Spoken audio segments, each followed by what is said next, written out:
आज मैं कहता हूँ एक छात्र शक्ति यहाँ पर जुटी है और ये बहुत मुश्किल से जुटती है, तो बहुत लोगों से मिलने का मौका भी मिल रहा है और मंच पे जो लोग बैठे हैं उनका गाइडेंस भी आज मिलने वाला है। तो आप शुरू करने से पहले हमारी छोटी सी टीम है क्षेत्रीय परिषद की जो बहुत मेहनत से काम करती है। सब लोग अलग अलग प्रोफेशन से आते हैं, सब लोग अलग अलग माइंडसेट से आते हैं और व्हाट्सएप पे बहुत झगड़ते भी हैं किसी बात को लेकर के, लेकिन एजेंडा बड़ा क्लियर रहता है। जो झगड़ते हैं वो मुस्कुरा भी रहे हैं, बैठे हैं आसपास तो एजेंडा बड़ा क्लियर रहता है। क्या करते हैं अपने बिजी शेड्यूल में से टाइम निकाल करके और एक ऐसे गोल की तरफ आगे बढ़ रहे हैं। मैं मोड ऑफ कम्युनिकेशन हिंदी रख रहा हूँ ताकि सबको इजीली समझ में आए, कोई उसमें इफ एंड बट बात में ना हो। भैया ने क्या बोला था, भैया ने ये बोला था कि भैया हमने बहुत मेहनत की है, हमारी टीम ने बहुत मेहनत की है, ये वीडियो है, हमारा इतिहास बहुत लंबा है, लेकिन ये छोटा सा एक वीडियो हमारी टीम ने बनाया है जो 1857 रेवोल्यूशन पर है और उसमें हम लोगों के उस रोल पर है जो इतिहास के पन्नों से लगभग पूरी तरीके से गायब हो गया है। कहीं पर 2 लाइन, कहीं पर 4 लाइन, कहीं पर 5 लाइन का जिक्र है, वो भी पूरा नहीं है, वो भी आधा अधूरा है। तो शुरू हम इसी वीडियो से करते हैं। आदित्य, आप ये वीडियो एक बार प्ले कर देंगे क्योंकि लैपटॉप आपका है, मुझे पता नहीं।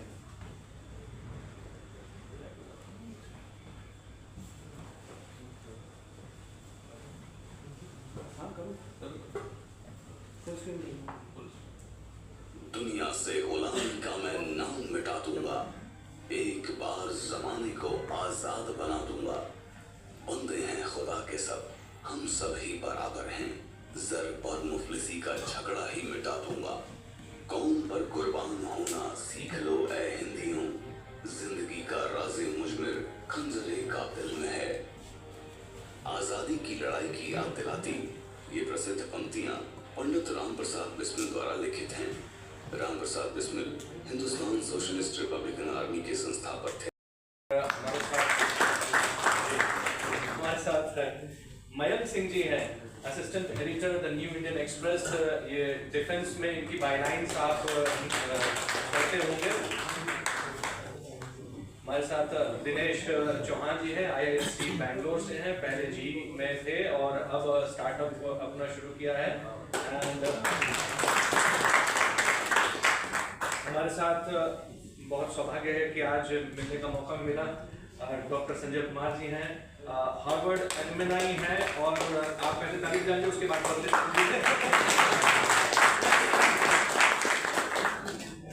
और हमारे प्रिय संजीव सर आए हैं। संजीव सिंह जी डीन है टाइम्स ऑफ इंडिया की यूनिवर्सिटी में डिपार्टमेंट के बहुत पुराने जर्नलिस्ट हैं और हमारे बहुत बड़े प्रेरणा स्रोत भी हैं। ताली बजा लीजिए उसके बाद। और हमारे बीच एक खास मेहमान भी आए हुए हैं, लेफ्टिनेंट कर्नल हेमंत परिहार साहब, इनका स्वागत करें। और आज जिस मुद्दे पर बात करने के लिए हम जुटे हैं वो भी प्रतिहारों का इतिहास, उसी का अपहरण शुरू करके परिहार बन गया। ये धरती जो है जहां हम लोग खड़े हैं, ये सब कुछ शेप किया हुआ ज्यादातर परिहारों का ही है। जो आज मॉडर्न इंडिया हम लोग देखते हैं, उनकी उसकी जो लकीरें खींची हुई है वो सब प्रतिहार से ही शुरू होती है। सबसे बड़ा एम्पायर जो इंडिया का माना जाता है वो आफ्टर अशोक, वो प्रतिहारों का ही रहा है। तो उसी पे आज हम लोग चर्चा करने के लिए यहाँ पर जुटे हैं और मैं माननीय सदस्यों से बारी बारी कहूँगा कि आप अपने विचार यहाँ पर प्रकट करें। युवा जो आए हुए हैं वो सबसे बड़ी हमारी ताकत है। मैं बहुत लोगों से मिल नहीं पाया, बहुत लोगों को पहचान नहीं पाया, उसके लिए माफी चाहता हूँ। लेकिन ये जो अगली पीढ़ी है ये हमसे भी ज्यादा जागरूक है। मैं पर्सनली कुछ लोगों को जानता हूँ जो कि ये जागरूकता दिखती है उनमें, प्रोफेशनली बहुत आगे जा रहे हैं और पर्सनली अपनी कम्युनिटी को लेकर के भी सर काफी ज्यादा एक्टिव हैं। कुछ समय पहले एक पोल्स की लिस्ट निकली थी बिलियनियर्स की, जिसमें से 163 बिलियनियर्स जिनके बारे में वो निर्दिष्ट किया गया था, उसमें कोई राजपूत नहीं है। अगर हम ये बात करेंगे कि यूनिकॉर्न की, मतलब कोई स्टार्टअप जिसकी वैल्यूएशन जो है 1 बिलियन हो गई है, तो उसके फाउंडर में से कोई भी जो है राजपूत नहीं है। ये सोचने की स्थिति है कि ऐसी कैसे हो गया, जबकि हमारे पास जो है एक समय में हम लोगों के कहीं ना कहीं हम लोग यहाँ राज करते थे और कहीं ना कहीं यहाँ से एक शासक वर्ग से डिपेंड शासक वर्ग से आते थे, लेकिन अभी जब मार्केट बेस्ड इकोनॉमी हुई है, कहीं ना कहीं शिक्षा का जो है महत्व बढ़ गया है। अगर हम बात करें कि जब हमारे राजपूतों में जो एक पिछड़ापन आया, या फिर और सवर्णों में पिछड़ापन आया, या फिर सामान्य वर्ग में, उसके लिए उसको हैंडल करने के लिए एक केंद्र सरकार ने एक EWS नामक एक आरक्षण दिया, जिसका आधार था इकोनॉमिक आधार पे। लेकिन अगर देखेंगे कि EWS का अगर देखेंगे उसमें जो क्राइटेरिया रखा गया, वो कहीं ना कहीं हमारे जो है राजपूतों के जो परिवेश है, जिसमें 70% जो जनसंख्या है ग्रामीण है और गांव में रहती है, कहीं ना कहीं उसके क्राइटेरिया हमारे अंगेश है, और ये पूरी की पूरी आर्बिट्री है। जैसे इसमें EWS में अगर ये रखा गया है कि आपकी इनकम 8 लाख होनी चाहिए, तब आप जाके किसी भी EWS के थ्रू किसी इंस्टीट्यूट में या किसी जॉब के लिए आप एलिजिबल हो पाएंगे। लेकिन उसके साथ दूसरी जो क्राइटेरिया रखी गई है वो जमीन की रखी गई है, 5 एकड़ लैंड की रखी गई है। जबकि आपको मालूम होगा कि हमारे देश में वेल्थ पे टैक्स नहीं लगता है, या किसी एसेट पे टैक्स नहीं लगता है। ये EWS में जानबूझ के ऐसी एक क्राइटेरिया रखी गई 5 एकड़ की लैंड की, जो कहीं से उचित नहीं है। हमारे जो प्राइड थे उनके ऊपर जो डिसेक्शन हुआ है, सबको पता है कि कैसे क्या हुआ, किसने किया, क्यों किया। आज हम यहाँ जिस पर्पस से जुटे हैं वो ये है कि सबको इनलाइटन भी करें, और साथ में जो हमारी एक्चुअल चीजें हुई हैं, घटनाक्रम हुआ है, उसके बारे में आपको थोड़ी सी जानकारी भी मिले। तो ये वीडियो थोड़ी देर के लिए चलाएंगे, आप लोग प्लीज देखिए। हमारी अगेन जो हमारी छोटी सी टीम है, जो बहुत ही कर्मठ लोग हैं, उन्होंने ये वीडियो बनाया है प्रतिहार्स के ऊपर, उन्होंने ये सब रिसर्च किया है। और मैं वाकई में, अगर ये टीम नहीं होती ना सर, ये टीम नहीं होती ना, तो कुछ भी किसी को भी रिप्लाई करने के लिए हमारे पास कोई डेटा बैंक नहीं था। I belong to a state, Bihar में जगदीशपुर से आता हूँ, मुझे कुछ नहीं आइडिया था। ये तो ये टीम है, हम लोग जुड़े आपस में, हम लोग समझे इस बात को कि कैसे ये होगा, और इन लोगों ने क्या रिसर्च किया है। आप वीडियो देखिएगा तो आपको समझ में आएगा। आदित्य बना से मैं रिक्वेस्ट करूंगा कि ये वीडियो छोटा सा चला के देखिए। सबसे पहले तो मैं क्षत्रिय परिषद के जितने भी युवा साथी हैं, और जो बहुत ही समय निकालकर और अपनी ऊर्जा से इस कार्यक्रम को आयोजित किए हैं, और सिर्फ इस कार्यक्रम को नहीं बल्कि ये वीडियोस बनाना, इतना सारा रिसर्च करना, जैसा इन्होंने कहा कि वो बहुत ही मुश्किल काम है।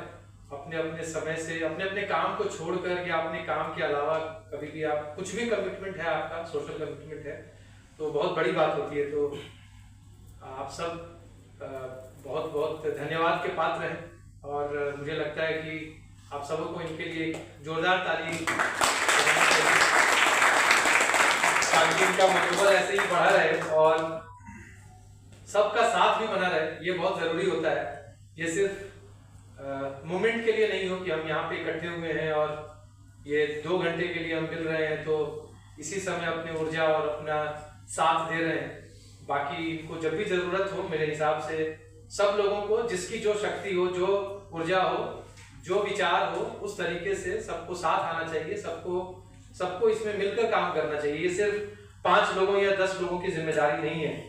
जब हम इतिहास को अपने समझने की कोशिश कर रहे हैं और समझाने की कोशिश कर रहे हैं, एक तो सच बताऊं तो हमारे समय में जब हम विद्यार्थी थे, तो हमारे समय में हमने ऐसा कोई प्रयास नहीं देखा था कि इतिहास को समझाने का काम किया जा रहा है या समझने का काम किया जा रहा है। तो उस समय हमने कुछ देखा नहीं। और आज अगर ये चीज हो रहा है तो हमें लगता है कि सबको इसमें बढ़ चढ़ के भाग लेना चाहिए, और ये सिर्फ कुछ चुनिंदे लोगों की जिम्मेदारी नहीं होनी चाहिए, ये सबकी जिम्मेदारी होनी चाहिए। तो इसलिए ये सबसे गुजारिश है कि ये जो मुहिम ये चला रहे हैं, तो मेरे दिमाग में कुछ बातें आ रही थी कि जैसे हम इतिहास की बात करते हैं, मैं हमेशा ऐसा मानता हूं कि हमारे पूर्वजों ने तो इतिहास बनाया है, लेकिन हमारे जो आने वाले जनरेशन है वो क्या सिर्फ उन्हीं को जानेंगे या हमारे कर्मों के कारण भी राजपूत समाज को जानेंगे? हमारा इतिहास क्या होगा, हम अपना इतिहास कैसे बना रहे हैं, वो बहुत जरूरी है। और मुझे ऐसा लगता है कि हम इतिहास को फिक्स करने के लिए कोशिश कर सकते हैं। इतिहास कितना फिक्स होगा हमारे रहते रहते, ये हम इसकी गारंटी नहीं ले सकते, लेकिन हम अपने कर्मों से हम अपना आज का इतिहास जरूर बना सकते हैं।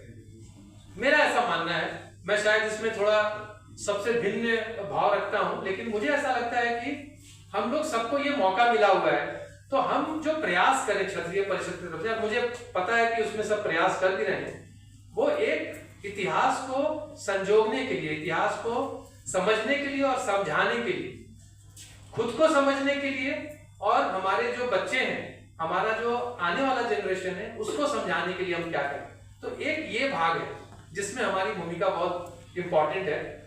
दूसरा जो भाग है वो ये है कि हम सब ऐसा क्या करें जिससे कि आने वाला जनरेशन भी ये समझे कि राजपूत सिर्फ इंडिपेंडेंस के पहले नहीं थे, या राजा ही नहीं हुआ करते थे, राजपूत वो भी हुआ करते थे, जैसा कि उन्होंने बताया कि भाई वो पढ़े लिखे होते थे और पढ़ लिख कर उन्होंने अलग अलग क्षेत्र में अपना बड़ा बड़ा नाम किया।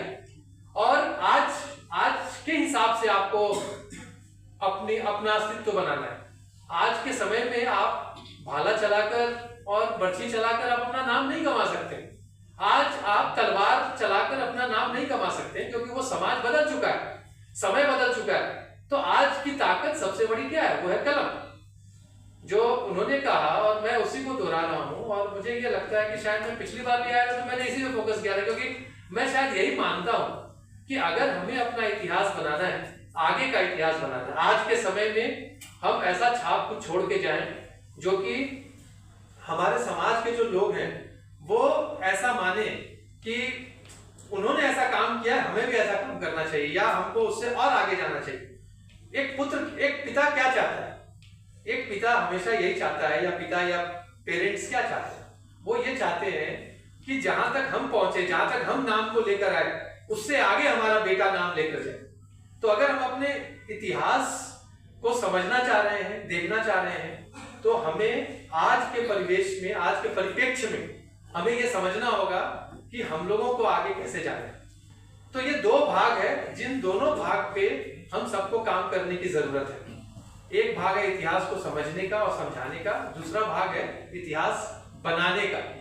तो इतिहास हम कैसे बनाएं? सबसे पहले तो समझाएं कैसे, समझे कैसे। तो आप लोगों ने जो काम किया, मैं संजीव जी का भी आर्टिकल पढ़ रहा था, क्योंकि जब मुझे ये निमंत्रण मिला तो मैंने बोला कि मैं हिस्टोरियन नहीं हूँ और मुझे इस विषय पे बोलने के लिए आप बुला रहे हैं, लेकिन मैं शायद इससे एक्सपर्ट नहीं हूँ। तो मुझे संजीव जी का आर्टिकल भेजा गया, तो मैंने पढ़ा, तो बहुत ही अच्छा लगा, क्योंकि संजीव जी बहुत ही पैशनेट होकर इसमें रिसर्च करते हैं, लिखते हैं, ऐसे ऐसे बहुत सारे लोग हैं। तो हम, हमारे समाज की खास बात क्या है? हमारे समाज की खास बात यह है कि हमें हर तरह के लोग हैं, और हर तरह के लोग ही मिलकर समाज बनाता है। और हर तरह के जब लोग होते हैं तो हम इंटीग्रेटेड होकर या ऑर्गेनिक तरीके से एक दूसरे को मदद कैसे कर सकते हैं। तो पहले भाग में अगर हम बात करें कि इतिहास को कैसे समझाना है, तो मैं ऐसे सोच रहा था कि जैसे ये वीडियो बनाया, तो ये वीडियो को कैसे फैलाया जाए, ये वीडियो को जनमानस तक हम कैसे ले जाएं, उसको हम वायरल कैसे करें, उसको हम टुकड़ों में कैसे लोगों तक बताएं, रील्स बना के कैसे हम करें,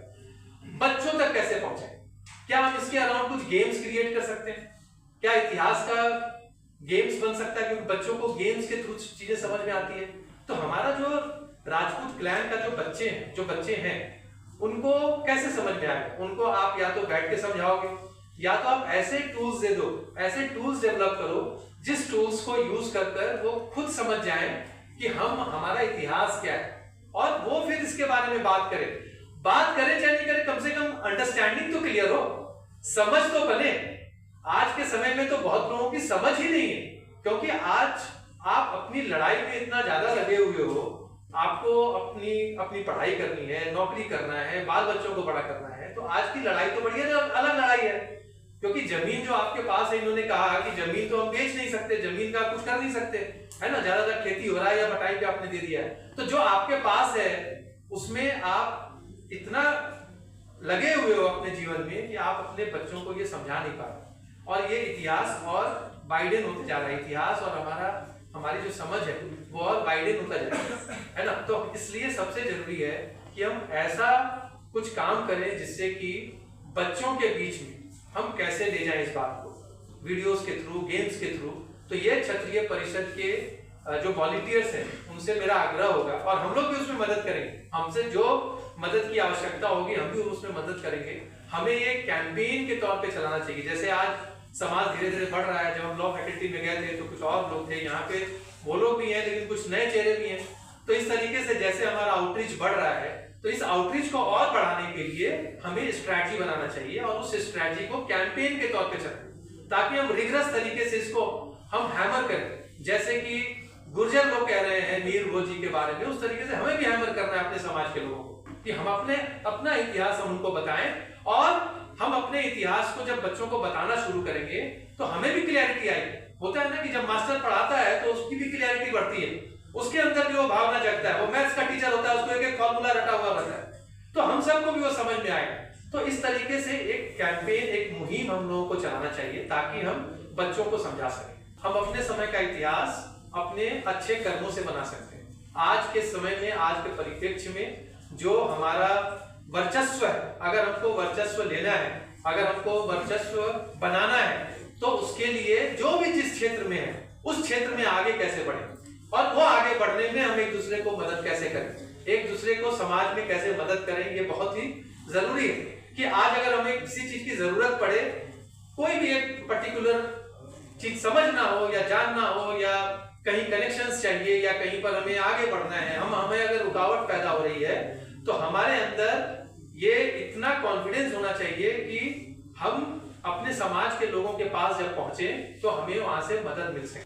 सजेशन एग्जैक्टली वही कहा ना, they shared ideas actually, but what this team has done is actually has made it an argument. तो जो ओपिनियन है, अगर उसको शक्ति बनना है तो it has to become an argument, and you have to have an example and referencing by which they have done the videos.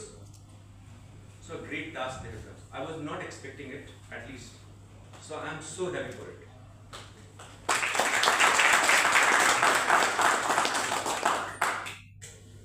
Now if I am standing here and I am telling you, ठीक है आप करिए जो करना है आपको, हम शक्ति बन के साथ में खड़े होंगे, am I helping you?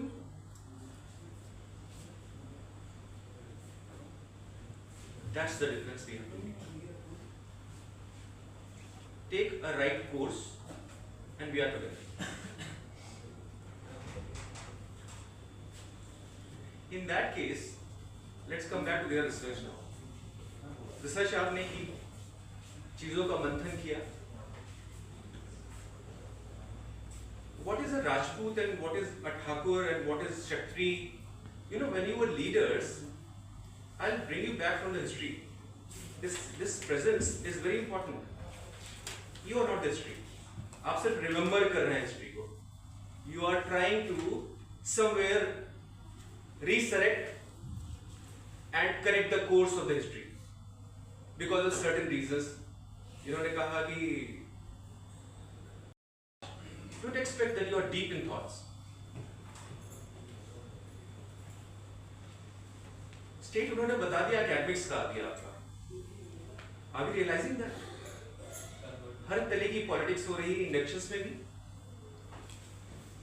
जो यूनिवर्सिटीज में प्रोफेसर्स बन रहे हैं, जो बच्चे आ रहे हैं, एंट्रेंस हो रही है, वहां भी पॉलिटिक्स हो रही है.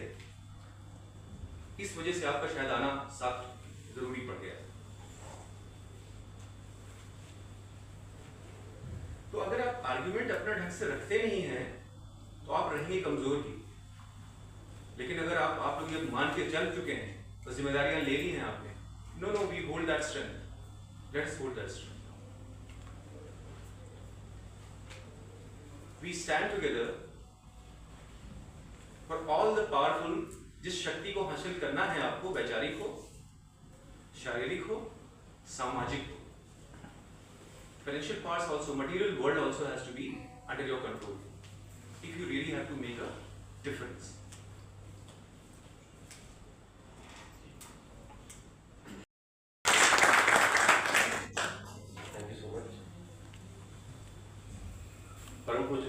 केसरिया ध्वज, हम सब क्षत्रियों की कुलदेवी माँ जगत जननी ब्रह्मस्वरूपा योग माया को नमन। और इस महानगरी के प्रिजाइडिंग बेटी वीरपुर के महाराजा आनंद पाल तोमर को नमन। और जिन प्रतिहारों के कुलभूषण गौरव चक्रवर्ती सम्राट मिहिर भोज की जयंती में उपस्थित हुए उनको नमन। और मंचासीन जितने भी हमारे समाज के शिरोमणि हैं उनकी अनुमति लेते हुए और हमारे क्षत्रिय समाज के जितने भी युवा साथी क्रांतिकारी यहाँ पर जो उपस्थित हैं सभी को मैं सादर जय श्री गोपाल जी व्यक्त करता हूँ। क्षत्रिय परिषद के जितने भी कार्यकर्ता हैं, चिंतक हैं, समर्थक हैं, उन सबको बहुत बहुत मैं मंगल कामनाएं देता हूँ, क्योंकि ये बहुत एक ऐसा विषय है कि जिस पे बोलना बहुत ज़रूरी था और हमारे सामाजिक संगठनों ने बहुत काम किया। और जो क्षत्रिय परिषद कर रहे हैं वो अपने आप में एक यूनिक और एक अलग नवाचार है। मैं सबसे पहले मिहिर भोज जी के ऊपर बात रखूंगा। जो हमारा प्रतिहार डायनेस्टी है उसका हम सब क्षत्रियों से नाता है। और जो प्रतिहार डायनेस्टी है उसका इतिहास सब क्षत्रियों को पढ़ना चाहिए, चाहे आप किसी भी डिपार्टमेंट में हो, किसी भी एजुकेशन बैकग्राउंड से हो, क्योंकि जो इतिहास है वो हमारी सबसे बड़ी पूंजी है। आम आदमी के लिए पूंजी होती है पैसा, गाड़ी, बंगला, दौलत होती है, स्वाभाविक सी बात है। पर एक कौम को जब उठना होता है उसके लिए जो सबसे बड़ी पूंजी है उसका इतिहास है। और इस इतिहास में जो प्रतिहारों का जो इतिहास है वो हम सब के लिए महत्वपूर्ण है, क्योंकि जो मिहिर भोज जी को जब राज्य मिला उनके पिताजी के देहांत के बाद, वो पूर्ण रूप से असंगठित राज्य था। क्योंकि उस समय हम एक ऐसे संक्रमण काल से गुजर रहे थे जब हमारी विचारधाराएं भी बदल रही थी। उस समय नागवंशी क्षत्रिय, तोमर क्षत्रिय, चौहान, राष्ट्रकूट, पाल वंश सब अपनी अपनी धुन में मगन थे। उन सब को एक गणतांत्रिक व्यवस्था के तहत इकट्ठा करके और एक ऐसे कंपोजिट फोर्स को क्रिएट किया कि जिसकी वजह से आज ये जो खित्ता है, जो साउथ ईस्ट एशिया के अंदर हमारा, हम कह सकते हैं कि वो प्रतिहारों की देन है। पर अफसोस की बात यह है कि पिछले 2017 से इन महान पुरखे के ऊपर एक सवालिया निशान उनकी पहचान पर लगाया। उसके पीछे बहुत सारे कारण हैं और कारण ये है कि हमने सब कुछ दिया इस देश को बनाने के लिए, सब दिया, जमीन दिया, गढ़ दिया, महल दिया, पर फिर भी इन लोगों को लगता है कि ये कंगाल नहीं हुए। इनकी कंगाली का कारण अगर कुछ बचा है तो ये इतिहास बचा है। तो अगर हम देखें किसी व्यक्ति को अगर कत्ल करना हो तो अंत में एक गोली उसके पॉइंट ब्लैंक में मारी जाती है, तसल्ली की जाती है कि ये व्यक्ति दोबारा उठ के खड़ा न हो जाए। तो मिहिर भोज हमारा पॉइंट ब्लैंक है और यहाँ पे इन्होंने गोली डाली और उसके लिए इन्होंने इनडायरेक्ट एक साइकोलॉजिकल वॉरफेयर क्रिएट किया, जिसमें हमारे कुछ भाई जो गुजर समाज से उनको आगे किया। तो साथियों, फिर भी वो पॉइंट ब्लैंक उनसे हिट नहीं हुआ, क्योंकि उनकी खुद की इतनी ऊपर जड़ें हैं, वो हमारी जड़ें खोदने चले। और ये वही लोग थे जो मिहिर भोज के साम्राज्य के अंदर, दरबारों के अंदर दान ले लेके पले। ये वही लोग थे जिन्होंने अपने ग्रंथों में बहुत सारी मिलावटें करना शुरू कर दी। क्षत्रिय कंपोजिट फोर्स के साथ 4 फ्रंट पे लड़ रहा है। देखिए ना, साउथ में राष्ट्रकूट थे, ईस्ट में पाल वंश था, आसाम तक अपन चले गए, और इधर थॉमस जिस परिवार से हम आते हैं इधर बैठे रहे, उधर शाही वंश जो था अफगानिस्तान में, उसने हमारे साथ एक फ्रेंडशिप बना ली। पर जो खलीफा थे अरब में, उनसे हम बहुत बिजी रहे। इन द मेन टाइम हम उधर बिजी हैं, इधर वही लोग जो आज खड़े हैं हमारे खिलाफ, उन लोगों ने उन जो फिलोसफिकल जो रिवॉल्यूशन हुआ वो 2 भागों में बटा। जो गौतम बुद्ध की जो फिलोसफी थी आगे चली, उसका भी थोड़ा सा संवर्धन हुआ, बट उसको काउंटर करने वाले लोग भी तैयार होने लग गए। उसी का रिजल्ट धीरे धीरे धीरे धीरे धीरे आगे चल के 2017 में दिखा। तो साथियों, इतिहास सबसे बड़ी पूंजी है, बाकी पूंजी भी बहुत जरूरी है हमारे लिए। और जिस कौम को उठना है तो उसके लिए एक दिशा सूचक, एक कंपास की तरह इतिहास काम करता है। तो सम्राट मिहिर भोज का जो एक मान के चलिए कि जो इतिहास है वो सब वंशों से जुड़ा हुआ है, क्योंकि उस समय के जो उसके रिश्तेदार थे, जहाँ उनकी शादी के जहामान थे, वो उनके सामंत तोमर थे, जो नागवंशी क्षत्रिय हैं, उनको भी इकट्ठा किया उन्होंने। तो कुल मिला के हमने ऑलमोस्ट पूरे खित्ते पे राज किया एक गणतांत्रिक व्यवस्था के तहत। और उन लोगों को हमारी गणतांत्रिक व्यवस्था, जिसको बोलते हैं मदर ऑफ डेमोक्रेसी, वो क्षत्रियों की देन है, उसको पसंद नहीं आती। तो इस वजह से आज हम संघर्षशील चल रहे हैं, ताकि हम अपना ध्यान EWS पे ना लगाएं, हम अपना ध्यान और डिफरेंट जो लाइफ के एस्पेक्ट्स हैं उन पे ना लगाएं, हम सिर्फ संघर्ष करते रहें। खासकर उन लोगों से जो लोग हमारे सहभागी थे, सहयोगी थे, जो हमारे पुरुषार्थी लोग थे, हम उनसे संघर्ष कर रहे हैं। तो इस बात को हमें सोचना चाहिए। एक दूसरी बात, जो क्षत्रियों की जो व्यवस्था थी वो थी गणतांत्रिक व्यवस्था, जिसमें समानता, स्वतंत्रता, बंधुता और न्याय, जो कि आज प्रेमोलिम ऑफ कॉन्स्टिट्यूशन है, उसी पे बेस्ड है। तो आज हमारी सबसे बड़ी नैतिक जिम्मेदारी ये बनती है कि इस लोकतंत्र के अंदर भी हम अपनी जिम्मेदारी निभाएं, क्योंकि आज ना समानता है, ना स्वतंत्रता है, ना बंधुता है और ना न्याय है। न्याय के नाम पे तो अब निर्णालय हो गए, न्यायालय नहीं कह सकते, लोग निर्णालय कह सकते, ये निर्णय दिए जाते हैं। अब तो आंखों से पट्टी भी खुल गई है उसकी, तो she can differentiate between different groups। तो मेरा आप लोगों से यही निवेदन रहेगा कि जो क्षत्रिय परिषद काम कर रहा है इसमें सब सहयोग करें।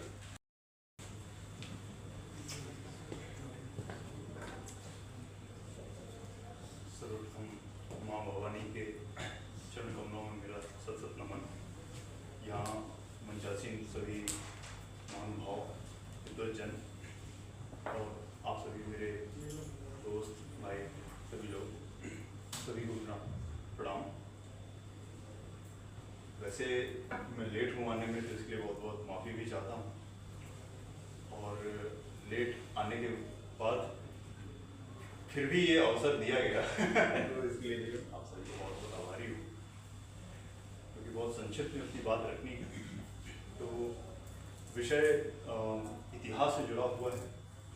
वैसे मैं लीगल प्रोफेशन से जुड़ा हुआ हूँ, लेकिन प्रायः हम छोटे से ही घरों से कहानियों के बीच में जन्मते हैं। अपने दादा दादी नाना सबसे कहानियाँ सुनते आते हैं, और वो एक हमारे अंदर संस्कारों पे जीव रोपण करती हैं, और उसी के अंदर हमारे अंदर जो संभवतः एक विशेष शक्ति का संचार होता है, उसके कारण बहुत सारी संभावनाएं जागृत होती हैं। और इतिहास में इसलिए प्रायः हम सभी को एक अलग रुचि रहती है। तो लीगल प्रोफेशन होने के बावजूद भी इतिहास में रुचि होने के साथ साथ इसलिए एक लिखने का भी मैंने प्रयास किया, इंटीग्रेशन ऑफ भारत करके बुक उसमें। और जब उस पर काम कर रहा था तो मेरा उद्देश्य था बेसिकली सारा जो है जो इंटीग्रेशन के प्रोसेस 1947 के ऑनवर्ड्स हुई, थोड़ा सा जो बैकग्राउंड था हमारे इंडिपेंडेंस मूवमेंट का, सबको कवर करना। लेकिन वो काम करते करते ध्यान में आया कि यदि हमने अपने पीछे के इतिहास को, वो भारत को अपने वर्तमान स्वरूप में कैसे पहुंचा, वो सारे संघर्षों की गाथाओं को जब तक हम कवर नहीं करेंगे, वो उनका नरेशन जब तक नहीं करेंगे अपने किसी भी काम में, तो शायद कोई भी ऐसा काम सफल नहीं हो सकता। तो ऐसी वो जो बैकवर्ड जर्नी उसको करते करते उसका अध्ययन और लेखन दोनों करने का अवसर मिला, तो उसी के बीच में प्रतिहाराज हुई। जैसे अभी आपने बताया कि जो उस कालखंड में 3 शक्तियां पूरे भारत में संचार कर रही थी, वेस्ट और सेंट्रल पूरे उसको कवर करते हुए, प्रतिहाराज साउथ में, राष्ट्रकूटाज और पालाज। तो इस देश के अस्तित्व में बने रहने के पीछे एक बहुत बड़ा संघर्ष है और उस संघर्ष की निरंतरता है। और उस संघर्ष में केवल शस्त्र का उपयोग नहीं है, शस्त्र और शास्त्र दोनों। मैं समझता हूं कि जिस समाज का हम प्रतिनिधित्व करते हैं उसका केवल काम, जैसा कि पहले भी आप में से किसी ने इस बात को बोला कि केवल शस्त्र लेके दौड़ पड़ना ये काम बुद्धिमानी, विद्वता। जैसे मैं जिस क्षेत्र को बिलोंग करता हूँ, महाराजा छत्रसाल, वो उनके बारे में कहा जाता है कि वो सुबह उठ के पैर रखने के पहले एक पद्य की रचना करते, और सभी में एक आध्यात्मिक पक्ष, शक्ति केवल एक्सरसाइज और इस सबसे आवाहन करने से अवतरित हुई।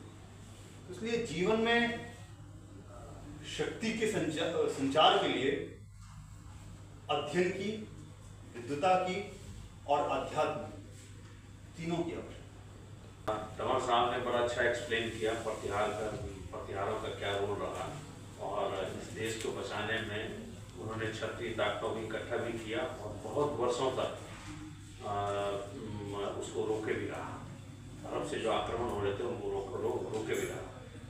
और मुझे लगता है कि हमें अपने इतिहास में कुछ कमियों पर भी ध्यान देना चाहिए। ऐसा मैं महसूस करता हूँ कि क्षत्रिय कमजोर होना शुरू हुए महाभारत के बाद, क्योंकि एक राज्य बांटने की परंपरा शुरू हुई और मेडिएवल पीरियड आते आते बड़े छोटे छोटे राज्य हो गए। 1947 में जब एकीकरण हुआ उसमें 550 से ज़्यादा राजवाड़े थे, और छोटा होने के चलते इनको रिसोर्स की कमी हुई। रिसोर्स की कमी होने के चलते इनका ज्ञान विज्ञान घटा। जैसे ये सिर लगा देते थे तोपों में, लेकिन ये कोई अस्त्र शस्त्र कॉपी तो किया, इनोवेट नहीं कर पा रहे थे। ये हमारी कमी रही, लेकिन फिर भी क्षत्रियों ने बहुत बलिदान दिया। विदेशी आक्रमणकारियों से भयंकर रूप से लड़ा और अपना सर्वस्व गंवा दिया, जान गंवा दिया। जब अंग्रेज आ गए तो 1857 की लड़ाई में जब सिपाही विद्रोह हुआ, ये सबके सब कूद पड़े, और जिसके चलते क्षत्रियों को बहुत ज़्यादा घाटा हुआ यदि आप देखें। क्योंकि सबसे पहला चीज़ हुआ कि इनका मास माइग्रेशन हुआ इंटर स्टेट, जो जहाँ लगे वहाँ से भाग के दूसरे जगह चले गए, तो उनका धन वन ये सब चला गया। दूसरी चीज़ क्या हुई कि ये अंग्रेजी जो पढ़ाई जिसकी वजह से ये आज कहा जा रहा है इंग्लिश एजुकेशन, तो जो वर्ग विशेष इसके पीछे पड़ा हुआ है उससे हम दूर हो गए, क्योंकि हमारी लड़ाई होगी अंग्रेजों से। 1857 में जब सत्ता की पहली लड़ाई में भारतीयों की हार हुई, तो बंगाल के इंटेलेक्चुअल्स ने गोमांस से उसको सेलिब्रेट किया था। गोमांस खाकर सेलिब्रेट किया था कि ये राजे राजवाड़े नवाब ये सब जीत जाते, ये देश बहुत बेकार हो जाता। लेकिन जो भी हुआ, पीढ़ी दर पीढ़ी को राजपूतों ने और क्षत्रियों ने यहाँ इसकी राष्ट्र की वेदी पे चढ़ा दिया। फिर उसके बाद जैसे तंवर साहब ने बताया कि हमने जमीन दे दी, किलाएँ दे दी, सब कुछ दे दिया। इस राष्ट्र के लिए हमने सब कुछ किया। लेकिन जब आज़ाद हुआ तो जो अलग अलग सरकारें आई, उनका जो इकोसिस्टम यहाँ डेवलप हुआ वो क्षत्रियों के विरुद्ध ही रहा, और हम अलग थलग पड़ते गए, आर्थिक रूप से भी कमजोर होते गए। ये सब होता रहा। होते होते होते पहले कांग्रेस को क्षत्रियों ने सपोर्ट किया, फिर सोशलिस्ट पार्टी को सपोर्ट किया, फिर सोशलिस्ट और कांग्रेस के मिले जुले धड़े को सपोर्ट किया, फिर बीजेपी की तरफ बढ़े। लेकिन सब जगह हाथ में कुछ मिला, क्योंकि ये किसी मूल्यों के प्रति भी निष्ठावान नहीं है। इन्हें सिर्फ अपना फायदा चाहिए।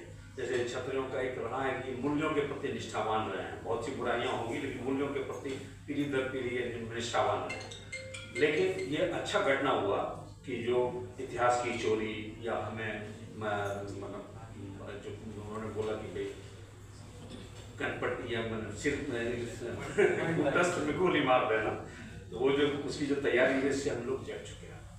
और जगने के बाद मुझे कोई संशय नहीं है कि हम फिर से वापस आएंगे, हर रूप से आएंगे। और जो एक संजीव मयंक जी ने जो बोला कि जो डोमिनेशन रहा है क्षत्रियों का, इसमें खाली लड़ाई की वजह से नहीं है। बेसिकली 4 लेवल की शक्ति, 4-5 लेवल की शक्ति होती है। जैसे कि आपकी शारीरिक शक्ति भी मजबूत होना चाहिए, आप खेल कूद में भी हो, लड़ाई में भी हो, हथियार चलाना भी जाने, फिर मानसिक शक्ति भी होना चाहिए जिससे कि हम लोगों को कंट्रोल कर सकें। फिर इंटेलेक्चुअल पावर भी होना चाहिए, तार्किक शक्ति भी होनी चाहिए, ताकि हम एक नैरेटिव बना सकें, इकोसिस्टम डेवलप कर सकें, जिसमें मुझे लग रहा है कि क्षत्रिय परिषद एक्टिव है और हम लोगों को साथ देना चाहिए। उसके बाद एक संगठन शक्ति भी होती है। जैसे आपने बोला कि मिहिर भोज बिहार ने सारे राजपूतों को इकट्ठा किया, एक गणराज्य जैसा बनाया जिसमें सबको एक सेध दिया और फिर उन्होंने संगठित किया जो उनके पिताजी नहीं कर पाए थे। तो संगठन शक्ति भी बहुत इंपॉर्टेंट है। और सबसे ऊपर होता है आत्मशक्ति। और आपने लेटर में देखेंगे जिनके पास संगठन शक्ति होती है वो ऊपर होता है। उसके ऊपर जो जैसे बड़े बड़े जो संत जिनको देखते हैं उनके सामने नरेंद्र मोदी जी भी, प्रधानमंत्री भी जाके सिर झुका रहे हैं। तो ये सब चीज़ें हमारे पास थी और हमें सब लेवल पे काम करना। मैं हेमंत परिवार हूँ। मैं यहाँ पर दिल्ली में आर्मी हेडक्वार्टर में पोस्टेड हूँ। मैंने MBBS के बाद में MS सर्जरी भी किया है। तो जैसा अभी सर ने बोला कि हम ठाकुरों की एक कमी है कि हम लोग मांग नहीं पाते। हमारी सर्जरी में बोला जाता है सर्जरी अगर आपको सीखनी है तो मांग करके लेनी पड़ेगी। तो मैं मांग नहीं पाता था किसी से। ये वाली चीज़ है। दूसरी चीज़ जो आप लोगों को काफ़ी यूथ है, मुझे बोला गया कि आप यूथ के ऊपर थोड़ा सा फोकस करिएगा बोलते हो। तो मैं बस एक ही चीज़ बोलना चाहूँगा, आपको रेपिटेटिव लगेगा बट देखिए कि जैसा सर ने बहुत सारे लोग वक्ता बोल चुके हैं यहाँ पे कि हम लोगों का जो भी एरिया ऑफ पहले एक्सपर्टीज था, चाहे वो हमारा लड़ाई हो या फिर मतलब एक दूसरे से ही लड़ना है या फिर कोई मतलब एक मौका ढूंढते रहते थे लड़ने का, एक हॉट हेडेडनेस जो है ना, तो अभी आज वो समय जा चुका है। अभी आप कहीं भी हैं, किसी भी जगह पर हैं, आप अगर हॉट हेडेडनेस से काम लेंगे तो सिर्फ और सिर्फ आप मिट्टी में मिलेंगे। अब वो जमाने जा चुके हैं जब आप लड़ेंगे, लड़ करके आप कोई अपनी जो भी आपका हक है वो आप पा लेंगे। अब सिर्फ और सिर्फ आप डिप्लोमेसी से काम कर सकते हैं और उसके अलावा कुछ भी नहीं है। तो उसके लिए जैसे लॉयर या फिर जो भी है intellectual level, basically you have to achieve an intellectual level कि आप अपनी जो बात है, अपनी बात से कन्विंस होना चाहिए आपकी बात से सामने वाला, तब आप एक पॉइंट पे अग्री कर पाएंगे। सबको पता है कि प्रतिहारों का क्या इतिहास रहा है, हमें उससे सीखना है। जिस तरीके से प्रतिहारों ने 300 सालों तक हमको अरबों से बचा के रखा था, उसी तरीके आज के परिवेश में भी हमको बहुत सारी ताकतें हैं जो हमको लड़ाना चाहती हैं, हमको खत्म करना चाहती हैं, हमको एक होके रहना है। और जैसा मिहिर भोज ने किया था कि फेडरल स्ट्रक्चर बना रखा था उन लोगों ने उसके अंदर, उसी तरीके से हमें आपस में भी एक फेडरल स्ट्रक्चर बना के रखना है। ये नहीं करना है कि कछवाड़ बढ़े, कि शेखावत बढ़े, कि बैस बढ़े, बिसैन बढ़े। मेक अ फेडरल स्ट्रक्चर, सब लोग उसी के अंदर आप रहिए, ऑर्गेनिकली ग्रो करिए। और अगर आपके अंदर ये कॉन्फिडेंस होना चाहिए, आपके पास आपका इतिहास ऑलरेडी है, आपको बस आगे मेहनत करनी है। कहाँ करनी है? आगे देखिए, जैसा कि बाकी लोगों ने बोला टू लुक अहेड। आपको इन्वेस्टमेंट करनी है, सोने मत देखिए, बिटकॉइन में करिए। आपको पढ़ाई करनी है, कंप्यूटर साइंस में करिए। तो अगर आप 10-15 साल का विजन लेकर चलेंगे तभी आप अपने आप को मजबूत कर पाएंगे। लेकिन ये जो अवेयरनेस है ये बहुत जरूरी है। अगर आप अवेयर हो गए अपनी कम्युनिटी के बारे में तो half the battle is one, क्योंकि आप जहां खड़े होंगे लाइन आपके पीछे से ही शुरू होगी। Thank you. आप सब लोग जानते हैं कि बड़े बुजुर्ग हमारे कहा करते थे कि भाई आप जो मतलब हमारे त्योहार भी हैं या जो हमारे जो फेस्टिवल्स भी हैं वो इस तरीके से ऑर्गेनाइज होते थे कि आपके अपने रिश्तेदारों से कितनी ही ना बनती हो, आप कितनी उसको फूटियाँ ना चाहते हो, लेकिन जब कोई फैमिली में कार्यक्रम होता है, सब लोग दूर दूर से लोग आते हैं, सालों बाद जिनको देखा उनसे भी मिलने का आपको अवसर मिलता था। तो ये वही भले ही मिहिर घोष जी का आज जन्म दिवस हो, उसकी स्मृति के तौर पर हम मिले हैं, लेकिन कार्यक्रम ये है, जिसका आइडिया ये है कि अपने समाज के लोग जो दिल्ली में जो बैठे हैं, स्पेशली ऐसे स्टेट में जहाँ से देश की पूरी राजनीति चलती हो, जहाँ पे हमारा पॉपुलेशन 8% है, जिस स्टेट में हम इतनी बड़ी तादाद में हैं, जहाँ पे 300 सालों तक पहले प्रतिहारों ने और फिर बाद में तोमरों ने राज किया, वहाँ पे हम दिखते नहीं हैं। और हमारी इतनी बड़ी तादाद है, उसका एक रीजन ये भी है कि माइग्रेंट है काफी सारे यहाँ पे, नेटिव्स बहुत कम बचे क्योंकि इतने साल संघर्ष होता रहा, मोस्टली वेस्ट यूपी या हरियाणा में जाके बस गए, तो ये भी एक क्राइसिस है। लेकिन उसके बाद भी जो महाराजा आनंदपाल तोमर गाइडेंस या उनका आशीर्वाद करिए, आज भी हम 8% है यहाँ पे दिल्ली में।